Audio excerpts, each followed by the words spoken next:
Well, hello, everybody. Welcome to the final episode 2024. Yes, I am Jermine Alberty, your host of the Salt Talk, and I am so excited to bring to you episode 7, season 2. This episode is titled Renew, Refresh, Resolve. The 3 R's of a Purposeful Resolutions. Listen, I want to welcome you to the Salt Talk. And once again, I'm your host, Jermaine Alberty. I'm so excited to share today's episode with you. And as we approach the new year, many of us are starting to think about resolutions. Those promises we make to ourselves about how we're going to grow and how we're going to improve or how we're going to do better. Well, let's be honest. Sticking to those resolutions can be hard, right? So today, what I want to do is I want to introduce to you a fresh approach to setting goals for the new year.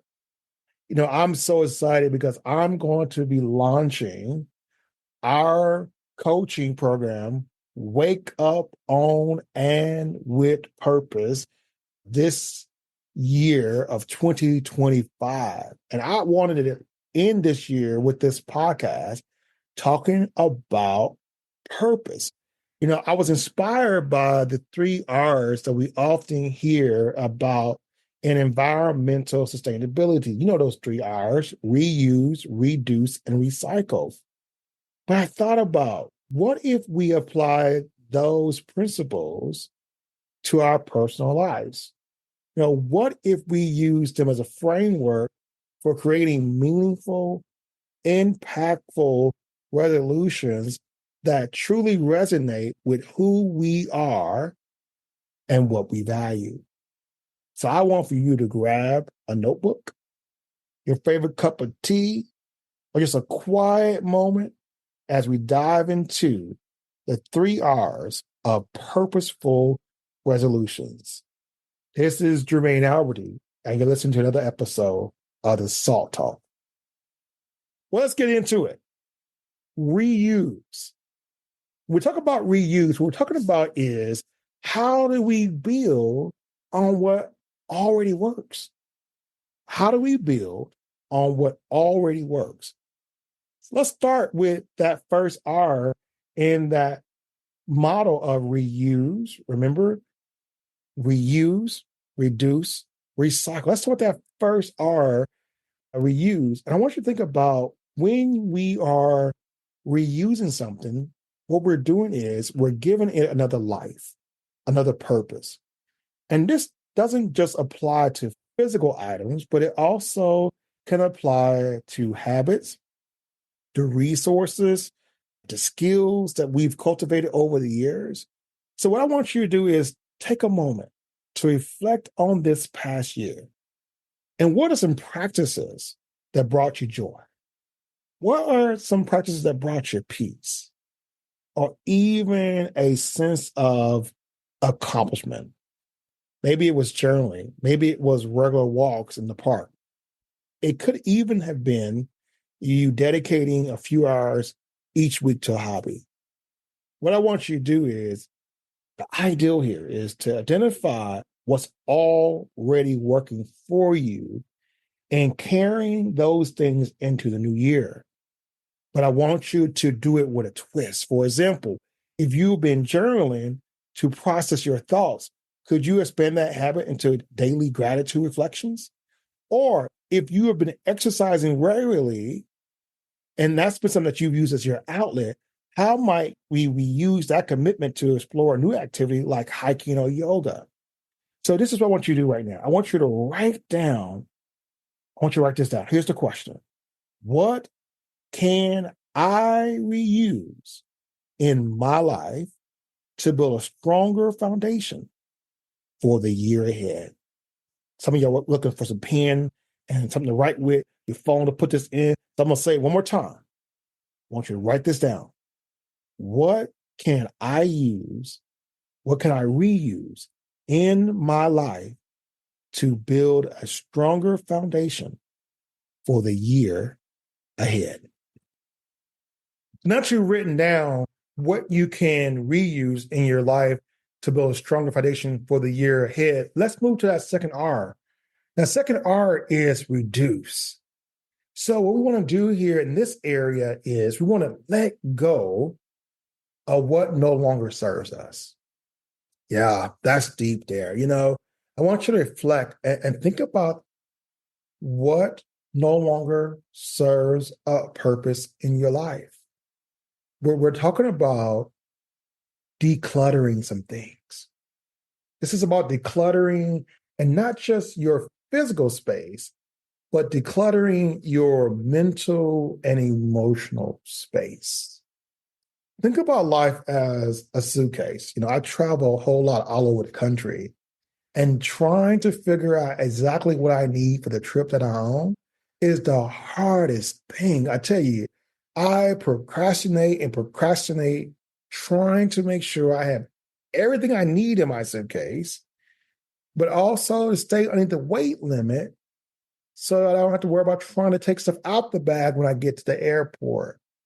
My friend, just like that suitcase I'm trying to pack for my trip ahead, the same thing we need to consider for the year that we're going into. Are you carrying things that are no longer useful or weighing you down? Do you have too much in that suitcase that we're calling life that you just don't even need anymore? Not on this trip. These could be commitments. These could be habits and even relationships that no longer align with your values or your goals. So, for example, has too much of your screen time been cut into your ability to be present with your loved ones? Or are you overcommitting to obligations that leave you feeling drained? Here's a powerful question to ask yourself. What can I let go to make space for what truly matters? Say that again. What can I let go of to make space for what truly matters? Remember, reducing isn't about losing. It's about gaining clarity and focus for the things that bring you purpose. So I want you, once again, to write down, what can I let go of to make space for what truly matters? Take a moment, my friends, and write down, what can you let go to make space for what truly matters? Well, listen, we have one more R in that 3R approach.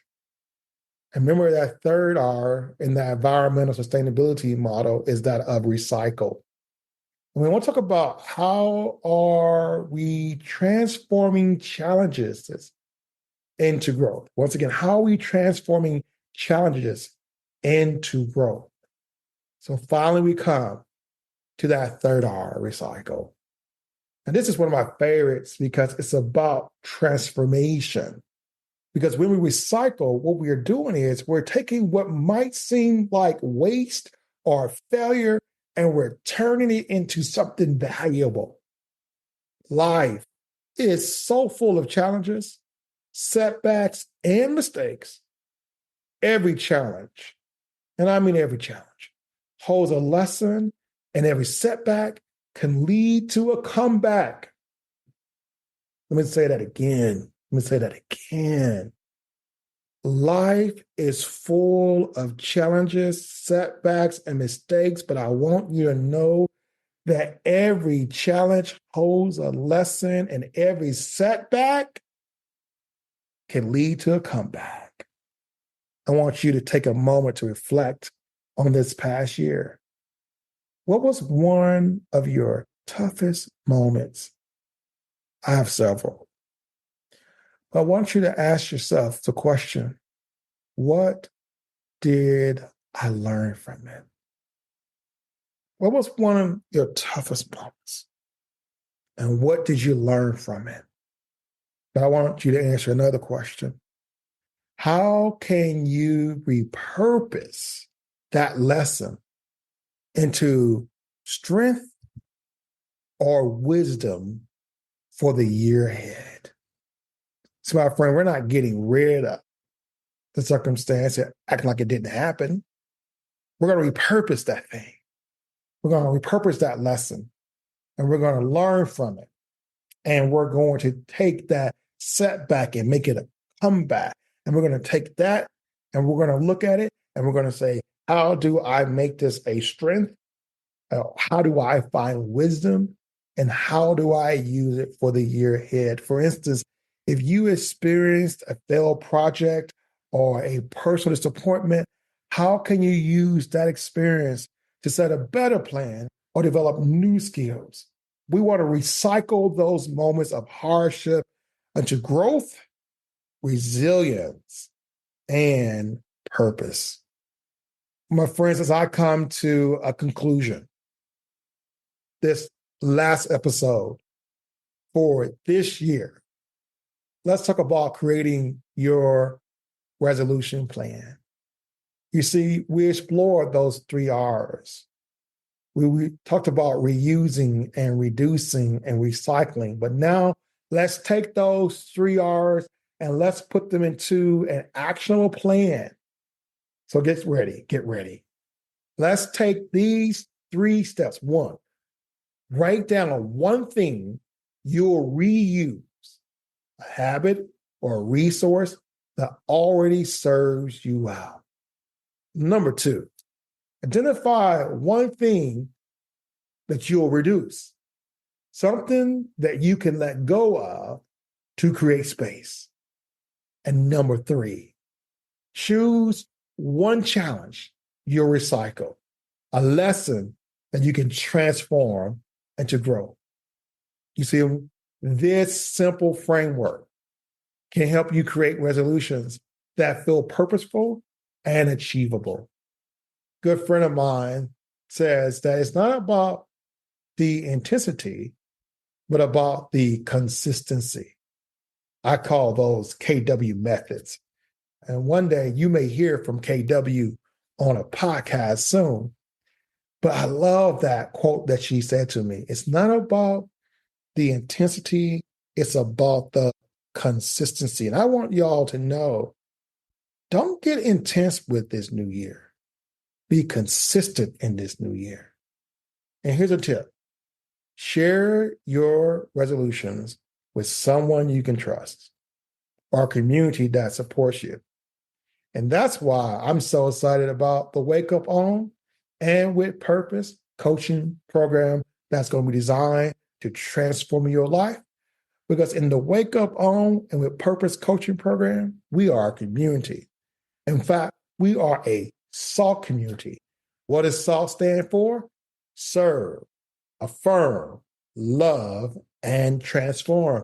And in the SALT community, we do just that. We serve ourselves and we serve each other. We affirm ourselves, we affirm each other. We love ourselves and we love each other. We transform ourselves and we transform each other. Why? Because in order for us to make sure that our goals and our purpose is fulfilled, accountability is key. Well, listen, my friends, you have listened to another episode of the SALT Talk, and I'm your host, Jermine Alberty. And as we step into this new year, let's do so with intention and purpose. And remember, resolutions don't have to be perfect. They just need to reflect the values and goals that matter most to you. So once again, thank you for joining me today on the SALT Talk. And I'd love to hear about your 3R inspired resolutions. I want you to share them on social media using the hashtag the SALT Resolution, or email them to us at admin@saltinitiative.org. Once again, you can email them to us at admin@saltinitiative.org. Don't forget to check out our downloadable guide to help you create and stick to your goals. And until next time, let's keep living with purpose, love, and transformation. Happy New Year, everyone.